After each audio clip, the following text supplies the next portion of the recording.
بسم اللہ الرحمن الرحیم۔ ناظرین، میں ہوں غلام مصطفیٰ اور آپ دیکھ رہے ہیں میرا یوٹیوب فیس بک چینل پیام اسلام، جس پہ درس قرآن کے سلسلہ میں آج ہمارا سبق سورۃ البقرہ کی آیت نمبر 183 پر مشتمل ہے۔ اعوذ باللہ من الشیطان الرجیم، بسم اللہ الرحمن الرحیم۔ یا ایہا الذین آمنوا کتب علیکم الصیام کما کتب علی الذین من قبلکم لعلکم تتقون۔ اس آیت مبارکہ میں اللہ رب العزت نے روزہ کے بارے میں کچھ احکام بیان فرمائی ہیں۔ سیام یا صوم، اس لفظ کا اطلاق جو عرب میں ہوتا تھا اس کے بارے میں تھوڑا سی وضاحت کر لیں کہ جو عرب کے لوگ تھے وہ خود روزہ نہیں رکھتے تھے، بلکہ وہ اپنے گھوڑوں کو روزہ رکھواتے اور ان گھوڑوں پر پھر وہ سوار ہو کر لوٹ مار غارت گری کرتے، جنگیں لڑتے۔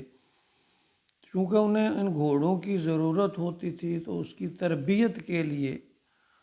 وہ انہیں مشقت میں ڈال کر بھوک پیاسا رکھ کر وہ ان کے منہ پر ایک توبڑا سا چڑھا دیتے، تو ان کی تربیت کرتے، تو اس عمل کو وہ صوم کہتے تھے،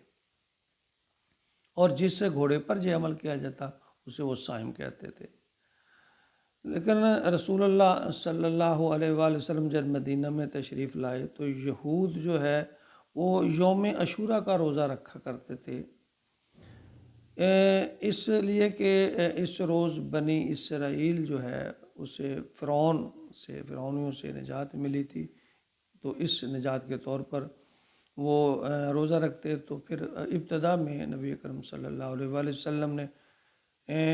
مسلمانوں کو، اپنے صحابہ اکرام کو ایام بیز کے 3 روزے یعنی 13، 14 اور 15 چاند کی یہ 3 تاریخوں کے روزہ رکھنے کا ابتدائی طور پر حکم فرمایا۔ تو اللہ رب العزت نے غالباً اس آیت مبارکہ میں اسی بات کی توثیق فرمائی ہے کہ یا ایہا الذین آمنوا، اے ایمان والو، کوتبہ، تم پر لکھ دیے گئے، فرض کر دیے گئے، علیکم، تم پر، سیام، روزے،